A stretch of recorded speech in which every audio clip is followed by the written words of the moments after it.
Hello, everyone, and welcome to Littlefield live streaming. Tonight's show is the Cultivator of Weird podcast with Chad J. Now, please welcome your host, Chad J. Welcome to the show, everybody. Thank you so much for being here. We have an extremely special episode ahead of us. I am joined today by our guests, and incredible artists, Sergio Barrale and Angela Kina. They have created a piece called Frontline Warriors that's traveling around to different hospitals throughout the New York metro area, raising awareness for the people that are on the front lines battling the pandemic currently. We're going to talk to them about their, inspiration for the piece, their backgrounds as artists, and how this all has taken shape over the time of the pandemic, through the shutdown, traveling around to hospitals and meeting these different frontline workers where their inspirations really drove them. And we're gonna, fortunately, as a rare case, get to meet the artists and talk to them and get to know them, and not just their work. So welcome to the show, Sergio and Angela.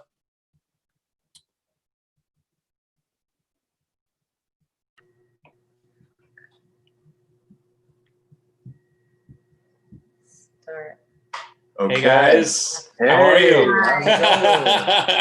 Welcome to the podcast. Thank you so much for being here. Thank you. Thanks for having us. Yeah, absolutely. It's an absolute pleasure.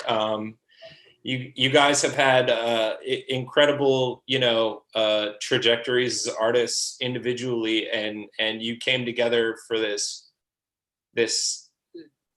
massive piece of work that's benefiting a lot of people and doing so much right now. And while a lot of people are laying low and hiding out in their studios, you guys are popping your heads out and more than that, and created a 15-foot long piece of artwork that would benefit everybody involved in this current pandemic.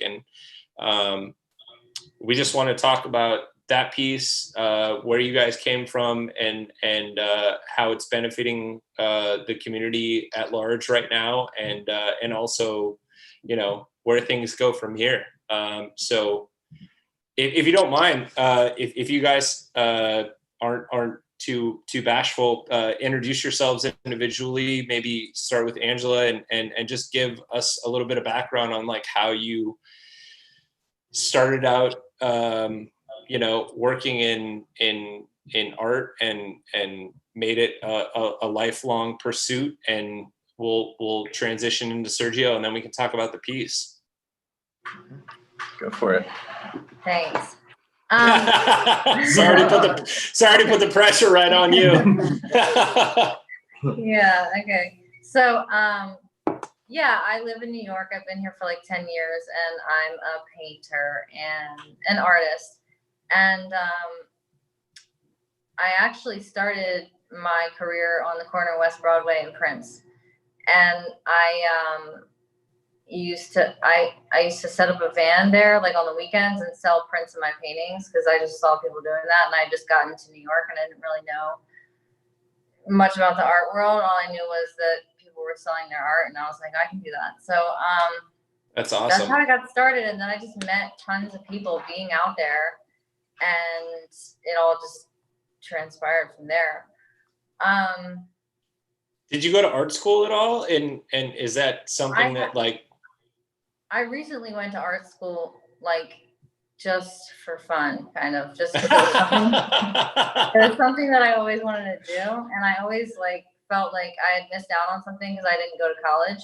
So I went to the New York Academy of Art, and they let me in to a master's program without having a bachelor's degree. So saved myself some money that way. And that might say something about your work. Yeah, maybe. So I have a question about the live thing. So we're on live, but they can't see you. Yeah. Can we go live with you? That's a question for the show hosts. I would have to ask Gabe. Oh, I thought maybe I could like invite you here or something. I think if you're sharing your screen on IG Live, it's only going to be you guys, but I'm fine with that. Like, I don't need to be a part of that. Yeah. If you Okay, have well, your, they can hear you. Chad, if you have your phone and you want to go live with them on Instagram Live, they can invite you. Okay. That would be cool, right? Yeah, totally. Live with someone anyone can watch. Yeah, let's try and invite them. It's Cultivator of Weird. And then Chad, you just prop up your phone somewhere. So I just want to make sure I have this right, Gabe. I have to prop up my phone somewhere that it can see me correctly. Yeah, and I don't know. sarcasm in it. Might be a little. I think you have to be watching it in order to do it. Like Okay, if so you watch me, then I think I can invite you. Danielle says that. Danielle Alright. says that I can invite you. You watch it, there'll be something at the bottom that says Thanks, Danielle. got it. I'm gonna figure it out. And should I find you is it Shoe Gum? Gumshoe. Yeah. GUM. Gumshoe. I'm sorry. Gumshoe art. That's okay. All right. Live. Okay, I'm there. You know what? I don't know if this is I don't know if this is gonna cause an echo. Yeah, I can hear the the volume echo. all the way down. All right, forget it. Yeah. Yeah, let's not do that. Sorry to everybody listening. We're just trying to pirate Sorry, a everybody. radio station. My first time. No. I assume that would happen. Like if there's too many things satelliting through one location, it creates that weird echo. And I would. It's like when people call into a radio station and they have their radio too loud. Yeah, they got their stereo going. Yeah, exactly. Okay. So continue. So you went to art school after the fact, but like I just graduated from art school last year. Well, congratulations. Thanks. First of all, I have a master's in fine art now. Hey. Woo! Master's in fine art, an MFA. You're one of the very few people that is doing something very constructive with your MFA, I think, at this point, in terms of like the overall landscape of artists in general. I feel like so many people go for their MFA or their art degree and they lose hope very quickly, or they don't continue on the path. And I kind of did it all backwards though. I like was an artist and then I went to school, and I'm still an artist, so I'm not going to stop.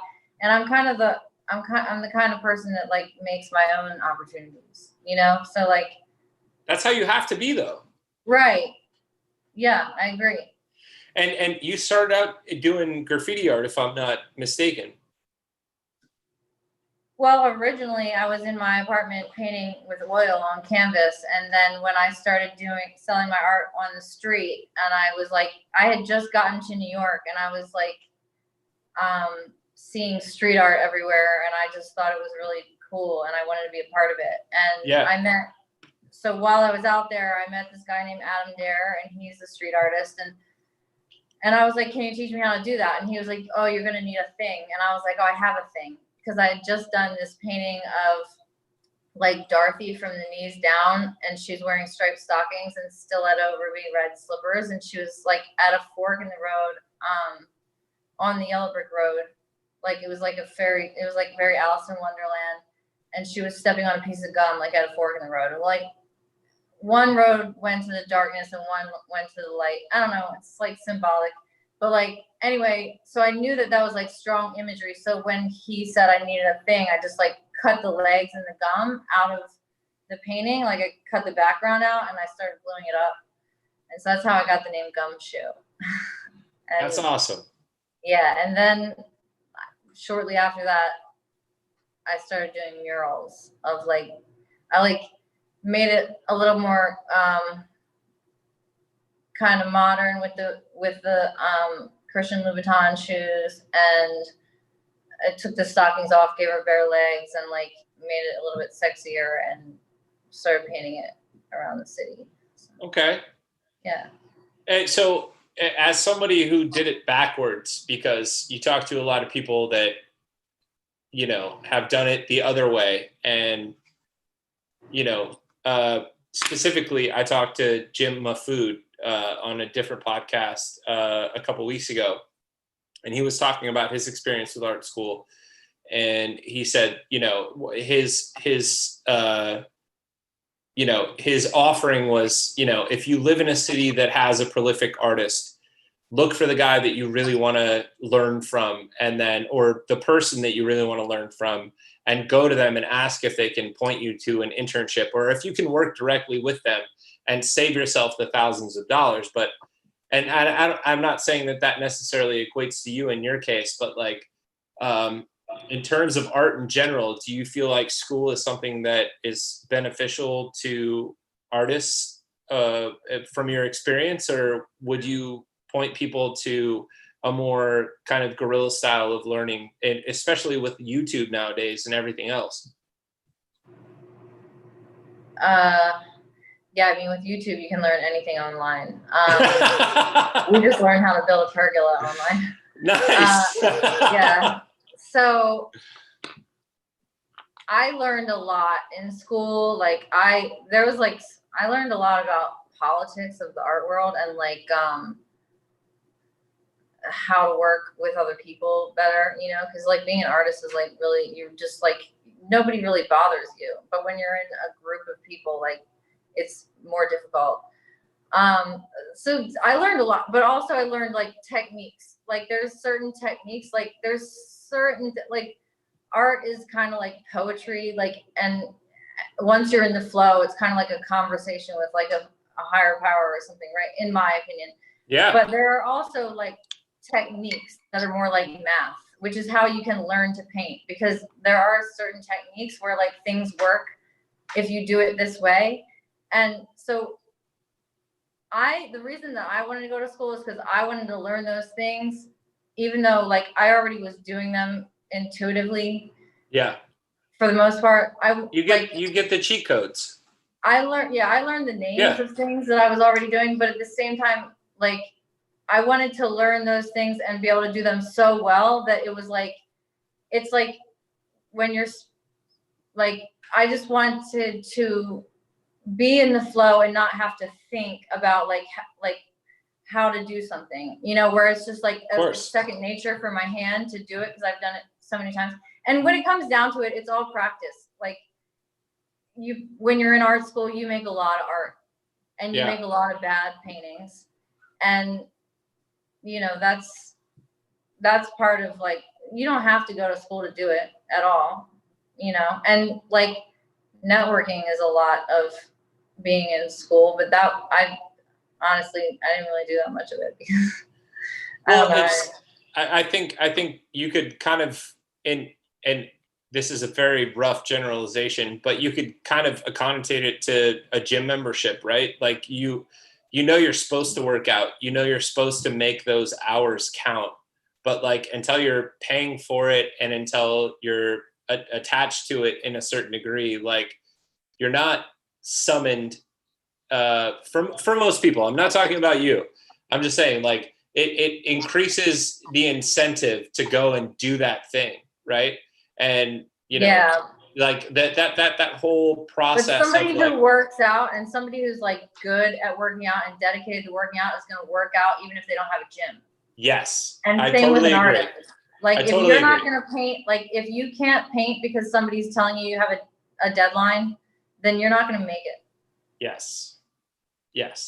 I 100% agree. And I think that's why I always ask the question of like, do you believe that, that school is this evident tool of progression? Because I feel like people that are prolific and that create work, and not for an MFA program necessarily, but for, just an entry level, BA, I feel like, you talk to a lot of people and they're looking for some sort of cheat code that exists there that doesn't necessarily adhere.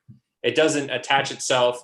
And because when you're talking about people that really live to paint and really live to do what you guys are doing, it just is inherently ingrained. Like you wake up every day and you kind of just have to create something, you have to, that there's a push, right? Like if you when you guys don't paint for a week, or if you have to take time off because you're not feeling the itch, like it digs at you. It has to.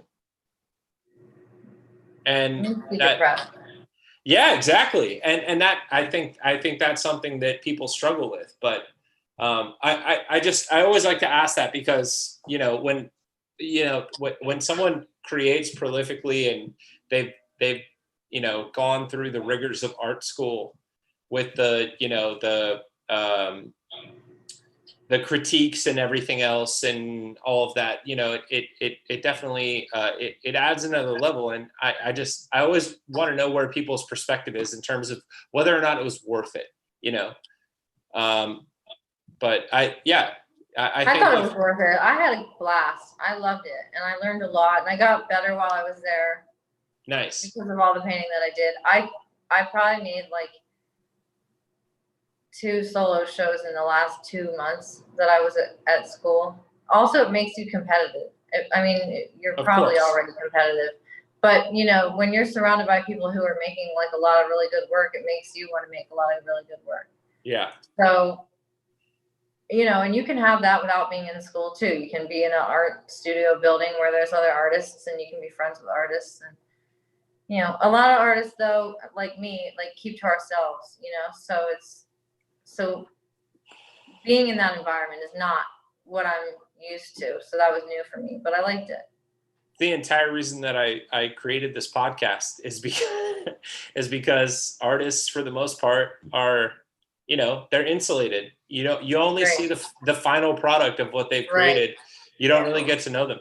On that topic, Sergio, give us some background, give us some bullet points and details, and where did this all start for you, man? Oh, cool. Thanks. Yeah. I've been making artwork since I was a little kid, I guess. I had more of the traditional trajectory, going get my BFA at the Maryland Institute College of Art. And for a long time, for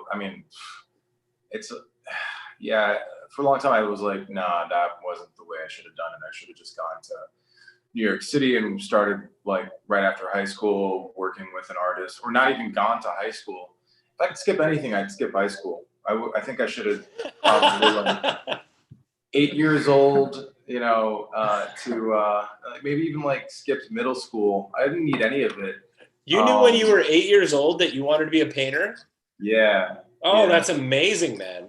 Yeah, I killed it. I killed all the other 8-year-olds. I crushed all the 8-year-olds in drawing and stuff like that. I have these competitions in class. I love it. I love it. Like popular for making pictures, and that just like served to build an ego, which shouldn't have happened. But I think the best thing to do is to have an apprenticeship and to start working with an artist as soon as you can, and have a trusted artist maybe cultivate that. But I will say, like, I do agree with Angela, like going to art school, like Maryland Institute College of Art. I think it's like one of the first art schools in America. Like Abraham Lincoln went and spoke there, and it's Jeff Koons went there. It's like a highly conceptual school. So I was introduced to something that I never knew about, which was conceptual art and Duchamp and going into art history. All that stuff was really, really important to know to navigate Chelsea and like the contemporary art market, which I probably would have missed unless I had schooling. The friendships and connections that you make there, I only have like 2 that are left that really kind of carried on throughout the rest of my life. But and what's bad is that I distinctly remember them advertising it as like to my parents on like whatever, one of those introduction days, that your son will have a career, once he's done, he'll be an illustrator or something. And that didn't happen. I wound up just like finding my way in Baltimore, like working 2 years after school as like basically a video editor, and then like someone stole a bunch of money from the company that I was working for, and they laid me off, and I had like a straight 6 months to make work, and I started making these gigantic pencil drawings of like sort of patriarchy. This was back in like 2007, before really like the patriarchy was a big conversation and there weren't any movements going on. But no one really took notice to it, and I spent 6 months doing these gigantic pencil drawings that were inspired by Chuck Close, but they're of like these sort of old religious popes that probably would have put you at the stake, you know, for like questioning anything about God, or, you know, if you're a scientist, you were definitely burned or hanged or pulled apart. Yeah. You know, so I took an interest in that and made that work. And then really like I moved, like then 10 years went by where I moved up to New York City. I had a solo show in New York City, and I moved up to New York City. So I was like, this is it. And then it was not it. It was like a long trudge of like just closed doors. I wound up becoming a gallery manager in Chelsea, and like I worked my way up the gallery ladder to all the way becoming a director of an art gallery on 57th Street in New York City. And then I was like selling paintings on the wall, and I was like, man, I want to be selling my paintings. This fucking sucks. Like I can't take this. So a friend of mine, this guy Martin Whitfoot, who's also a really talented painter, just bought this property upstate, and he was like, hey, I got this like really shabby cabin. If you want to rebuild it and try and make some more work, then you can. And so that's what I did. I moved up to the woods for like 4 years. I dropped everything in New York City, and I moved up to the woods to paint and just be in solitude and do carpentry. And then my career took off. I got actually some notoriety in High Fructose magazine. And after that article, all those big, gigantic portraits that I made back in 2007, which like apparently didn't amount to anything except making me feel good, they all sold like in a second. And, amazing. Yeah, and then I started showing galleries around the world and some museums, and then I moved back from upstate, and I guess here we are today. That was kind of like the long and short of it. So I guess as a question for a lot of people, potentially fans of yours that are currently listening and people that are watching, I think something to make very clear is the difficulty as an artist in terms of valuing yourself and your work, right? It's like there's a dichotomy between like creating something and the hours that you spend on it, and then valuing it to a dollar amount. And it feels it's a very difficult feeling, I would assume. I mean, I can't imagine how much it must kind of occupy your psyche when you're going through the process of like creating something from nothing and then putting a dollar value to it. But like, as you were saying, when you experience that, and I'm sure Angela experienced that, where people are actively like reaching out to you and looking to purchase pieces, like what advice would you give to people that are creating work that they really love and they care about, and they're going into this phase of their life where they're actually able to charge money for it? Like, what advice would you offer in terms of like valuing your work, and how do you frame that for them, you know? Yeah, I feel like it's all kind of like interesting and silly in its own way. Like we wake up, all of us, we wake up into this reality that we can't change at all, where, you know, you have to there's this monetary system of barter and exchange and equating value, when really, like, I would be doing this anyways. Like, if I woke up into a reality where money wasn't a thing, I would just be doing this with my life to begin with. And what I would say to, so now I know, okay, I have to play the game with that and I have to value myself. The first thing I'd say is value yourself really, really highly, because it's your life's work. It's the thing that you're doing with the small amount of time that you're here, that in the bizarre circumstances and the chances, despite virtue, like there's like a small chance that you're even born, like you race against like 300 to 500 million brothers and sisters to the egg, and then you win the race. So then by virtue of that, like everyone that you see around you, we're all winners, and the gift that we've won is consciousness, right? Yes. So you're with your consciousness time, you're making your artwork, and you should charge as much money as you can get for it. Because first of all, like, it'll help you with paying the bills and all the basic stuff.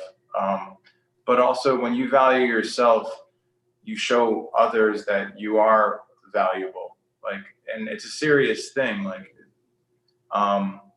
I've heard artists like charge hourly, and I'm like, well, you're gonna get like hourly pay for art? Like, that doesn't make any sense to me. You're not valuing yourself in a proper way that way. Because your hours spent on the painting don't equate to the hours that it lives in infamy, right? It lives forever. Yeah, exactly. Like that's the power of art, is that no matter what. Also, it doesn't have to take a long time to make a good piece of art. You can make a good piece of art in like 15 minutes sometimes. Sometimes it takes a really long time, but sometimes for me, like, my best stuff happens really quick. Yeah. Like, accidentally. Yeah. So you can charge like 15 minutes of your time. Like, it's true. Like, you have to think about it like within a context of history. Like, you're absolutely right about that. Like, it lives way beyond, like, that's the power of art, in that like any totalitarian regime could come and go, whether it's like the Christian empire that banned certain forms of art, that didn't even allow things, that now Caravaggio has outlived that. So 500 years ago, he was making stuff that inspires me today. So hopefully 500 years from now, Sergio will be hanging next to a Caravaggio, hanging next to Angela Kina, that is inspiring people 500 years from now. And there's, in a sense, that's priceless. Yeah. It's a message that can be unaltered, that speaks about the virtues of humanity and the reason why you should believe in it and save it if you can. And we're currently doing this podcast because the two of you, being very successful people in your own right, making work, decided to take, the time out and create a piece collectively that not only denotes the moment that we're living in, but will hopefully forever, immortalize these people, these kind of unspoken heroes that, it would be amazing. And I've thought about this. I'm sure you guys have thought about this. It'd be amazing for that piece, for a child to walk up on that piece in 100 years when the world is completely different, and ask where it came from based on the title, or have a set of earbuds on and catch a knowledge bud of our current time. And I think that's the beauty of art in general, but I also think that it's super important. The fact that you guys created it is that it kind of immortalizes the moment where, and because this entire pandemic is something that the world has never seen before. That the entire world shut down overnight for a lot of people, and it put the most people out of work. It staggered the economy. It shut down all of these businesses. It crippled the world. It really did. And you know what? Honestly, for good reason. I mean, what dollar price do you put on a human life? But at the same time, you guys talking about artwork and the dollar price that we put on artwork, you took out your own time, came together in one studio, and created this 15-foot piece of work that can now exist forever, that depicts these frontline workers that go into work, risk their lives, and risk, their ultimately the lives of the loved ones around them, whether they mean to or not. It's a very powerful thing, and I think it deserves a lot of applause. It definitely deserves the viewership that it's getting, and I think it deserves more. But ultimately, like, how did you guys come together on this? How did you split it up? What was the deciding factor? I mean, Angela, I know we talked before, and you have frontline workers in your family. Like, how did this all coalesce? Well, yeah, first of all, I do think it's really cool that we kind of captured what was going on. Not kind of, I mean, we didn't do it with intention to do anything really. Our only intention was like to make a painting for the people who we saw that were risking their lives. And basically it was like, my mom is a nurse and she's over 60, and they're saying that everybody, like, if you're over 60, like, you're, in so much more danger and all this. And it was scary, and his brother is an ER nurse. And I really didn't want my mom going. She works in lactation on the floor with the babies. And she did have like mothers who were COVID-19 positive and stuff. But, I don't know. Basically, like, I think the painting somewhat came out of fear. It also, like, we had time because it was like everything stopped and shut down. And I think a lot of artists probably were like, oh God, like, what does this mean? Like, what does it even mean to be an artist right now? Like, art is like a non-essential for most people, like, I mean, it kind of like, it's an essential because it like brings the community together and all this, but in reality, like, you don't need it to survive. Like, it's not you know what I mean? Yeah. So it just also everything else kind of just seemed like any other ideas or whatever that maybe we had in our head just didn't seem important anymore, And so, what was the question? Sorry. The question was where. No, I just, so, you guys kind of came together for this painting, and the impetus of it was obviously to expose the fact that, like, while there's a lot of these stories circulating and there's a pandemic, crippling an entire country, like, we need to immortalize people that are doing this work. And the painting itself speaks volumes, the way that you guys put it together. Thank you. How did you connect, and how did you come up with a concept for the way that it turned out and the way that it ultimately looks now, which is frontline warriors, like the warriors on the front line. Right. So I think partly like it kind of came out of fear, like that our family members had to go to work and everybody's being told to stay home. Like all you hear is stay home, stay home, stay home. Like, if you don't stay home, you're going to die. Like, and also obviously you don't want to flood the hospitals because then they can't take care of people. Like, so like we all knew that like basically everybody's going to get the coronavirus, and the point is to flatten, like to keep the hospitals like where they can handle it. So I don't know, it was just terrifying, being told to stay home and then knowing that like my mom and his brother and other close friends of ours have to go to work, like, and they don't stay home, and then they have to go outside and be exposed to this thing and then come home, you know, where they have children and stuff like that. It was scary. And so, like I said, like, art is, you know, what's an artist supposed to do? Like, when everything else seems so not important, it's like we wanted to do our part, right? So Call to action. Yeah. Like, what can I do right now? Like, what matters? Yeah. So how working together in the space did you guys split up the painting? Because it's, I mean, for people that are listening to the podcast and watching these, you're looking at a JPEG that's, you know, maybe 200 by 400 pixels max, but this is a 15-foot long mural that is 7 feet high? Yeah.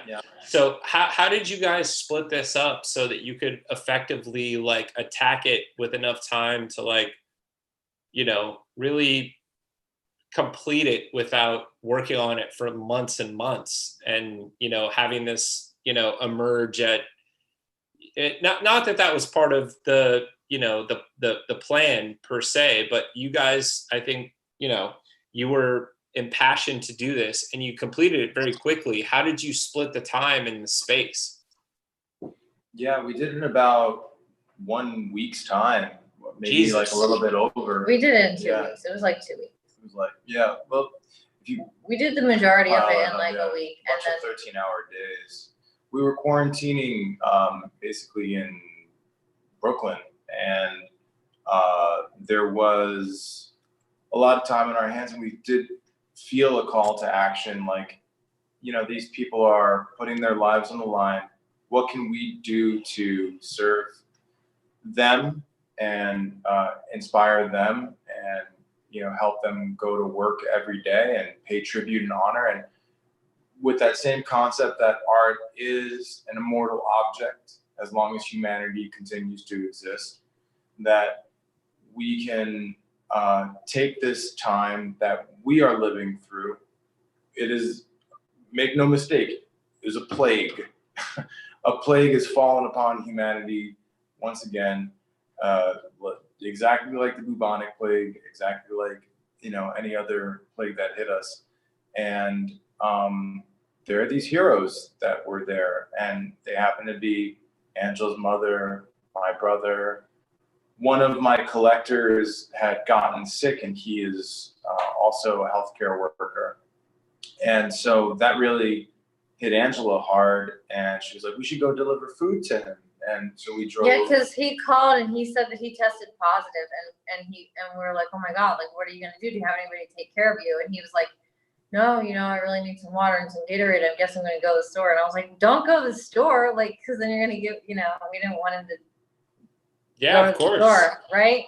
So so we went and we picked up food and we dropped it off at his house. And then the idea came after that. Yeah. And that's awesome. Yeah. Usually, so, like, no, like, go ahead.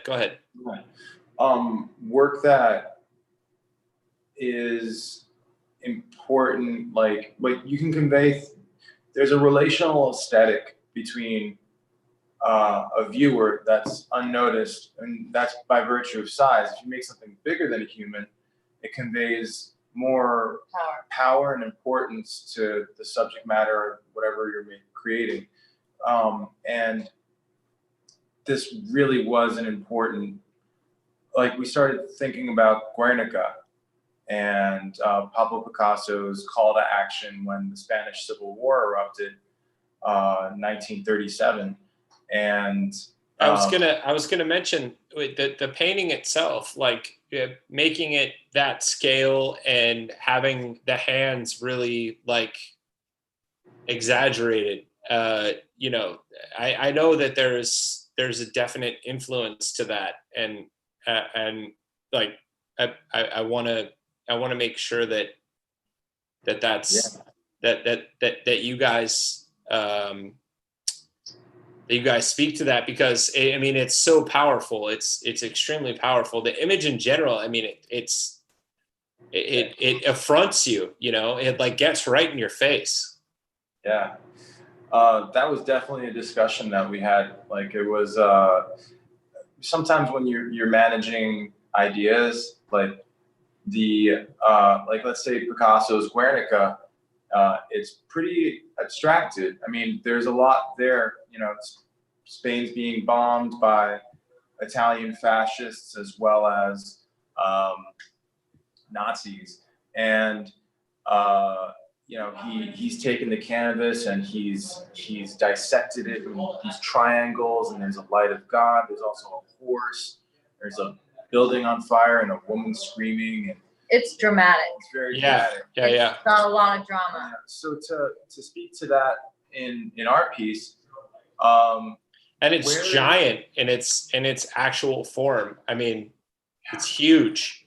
Yeah, and it's painted with a lot of vigor, a lot of power. It's very fresh, and he made it very quickly too. So we knew that we wanted quick, we wanted fresh, we wanted maybe not like within the same abstraction or metaphor, because the viewership would be maybe people that weren't experienced with most like forms of art that are hard to grasp or a little bit more difficult, where it takes more thinking. But we can use some of those same elements of like of symbolism, like Sure. a warrior's hand being a little bit larger, like a boxing mitt. The hands are definitely supposed to like refer to boxing gloves, like the hawk hands. Like they're strong and they're standing there and they're all very militant. And we're gonna defend you. We're gonna fight for you. Yeah, like we both know how to draw anatomically correct hands, right? But that wasn't the point. The point was like that they needed to feel strong. Like we did the hands and they were a little bit smaller, and we were like, no, they have to be bigger. Like the hands, like they need to be bigger. Like it needs to create a wall, like a solid wall, so that the painting is confronting you. The painting is confronting you as if like you're the virus and you're not going to get past the people in the painting. Yeah, we got you. The kind of we got you, mentality. Yeah. New York there ain't nobody getting through here.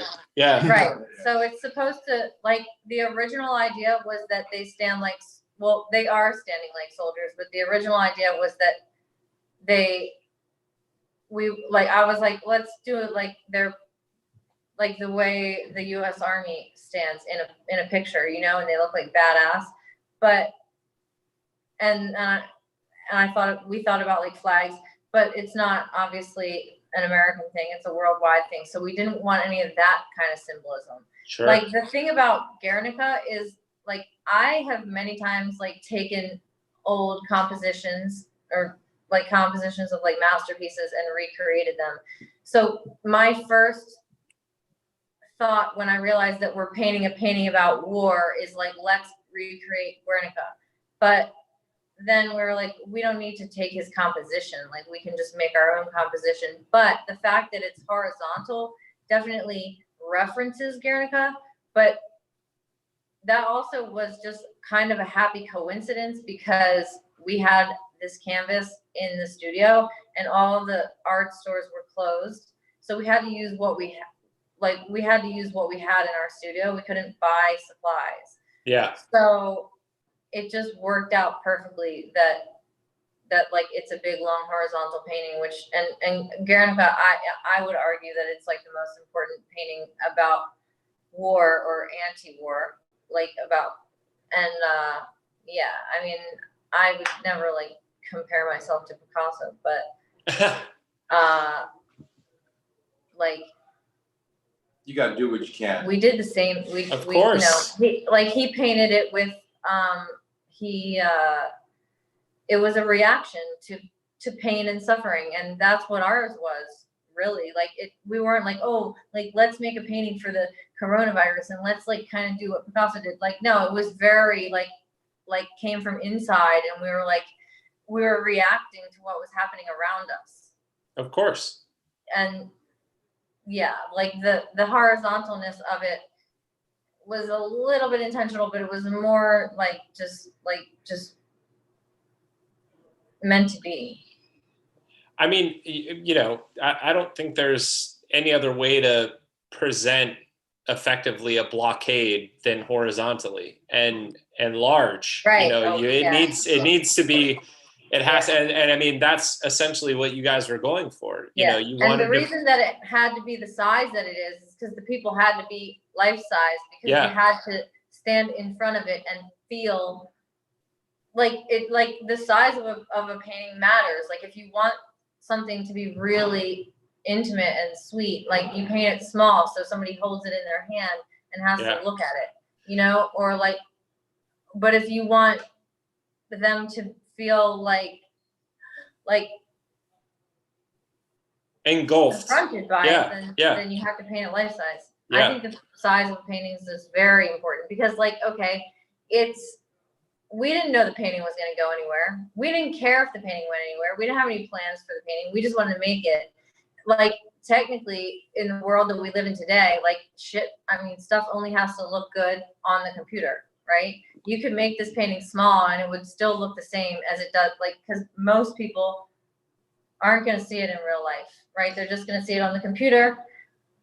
Yeah, but that's the difference. People that do see it in real life, exactly. Like it had to be large. Like we could have made the same image at any size and gotten the same point across, but when you're standing in front of it, it's a conversation with the canvas and the piece of work that you're standing and there. that's why some of the photos that so many people have taken and a lot of healthcare workers have posed in front of have mimicked the painting, you know, locking arm in arm in the chain. And I don't, if it was like a small 10 by 10, I don't know if it would be like, hey, let's pose in front of this 10 by 10. I mean, it's meant to elicit hope, you know, and when you portray people the way that you guys did from all backgrounds, you know, arm in arm like that, especially when they're covered, and you can't really distinguish to a lot of degrees, like who's who, everyone can see themselves in that painting and go, I'm right fucking there. That's me. Yeah. I'm locking arms with my brothers or my sisters, and that's me. And that's fucking powerful, man.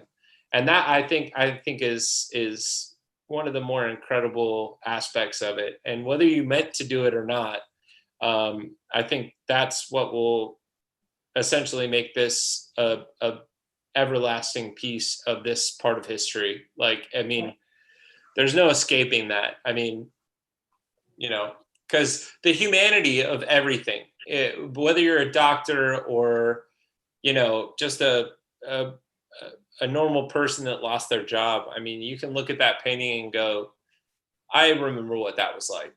And I remember all of those people that did that. And because you see them on the news and then you look at that painting and it's larger than life and it just kind of punches you in the face and you go, fuck, that was a moment in history, wasn't it? Like, and you guys captured that and it's fucking amazing. It's really amazing. Thank you. Yeah.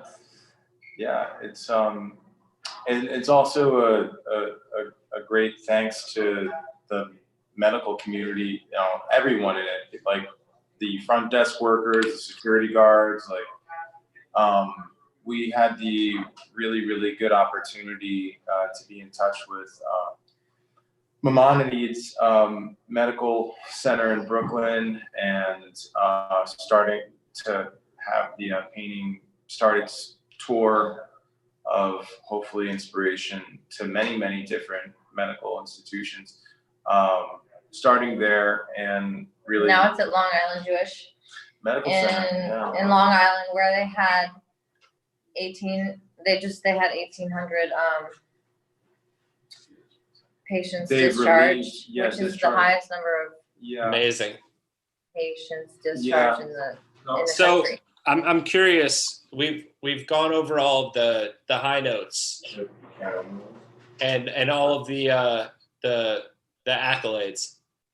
What were some of the difficult spots that you guys found yourselves in trying to collaborate on this? Were there any moments where you were like, come on, let me do this, or you know? yeah. What did you guys face when you were working on this? I mean, it's a 15-foot mural, and you're both very you know, Passionate. accomplished, passionate artists. Like, you had to have moments where you were battling each other. Definitely. Yeah, there was a couple of those. Yeah, it was which one?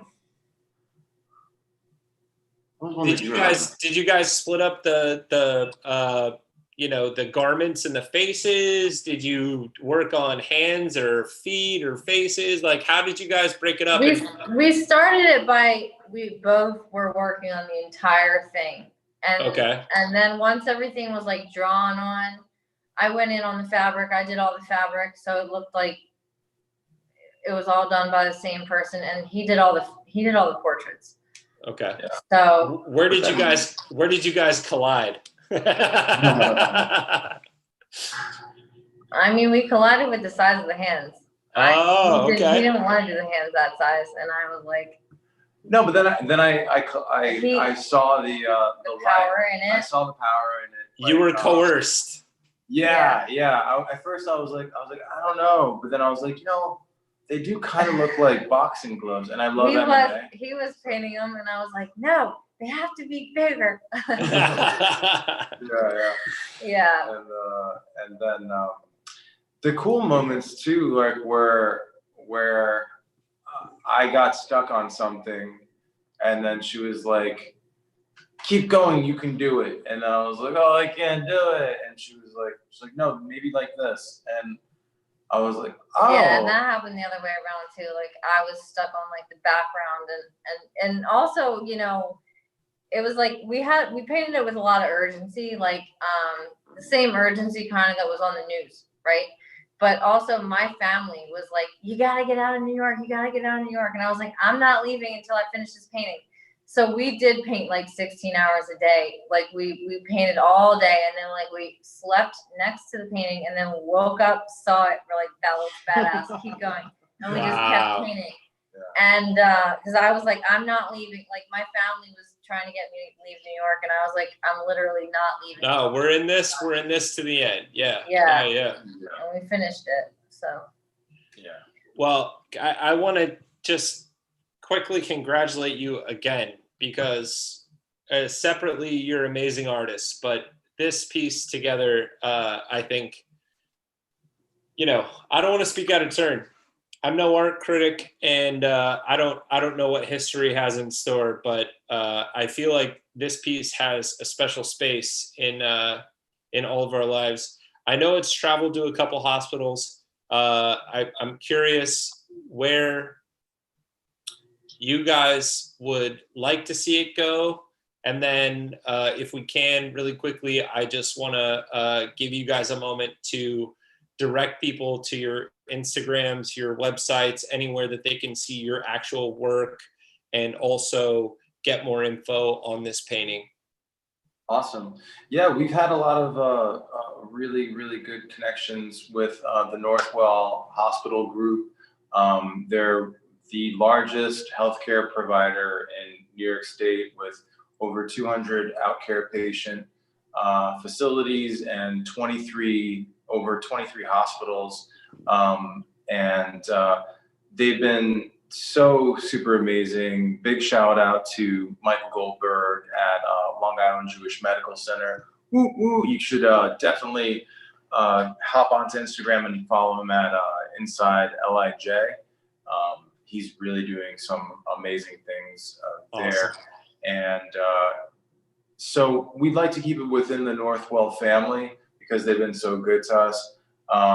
But it is a traveling painting. So basically it's like passing the torch. That's the name of the exhibition.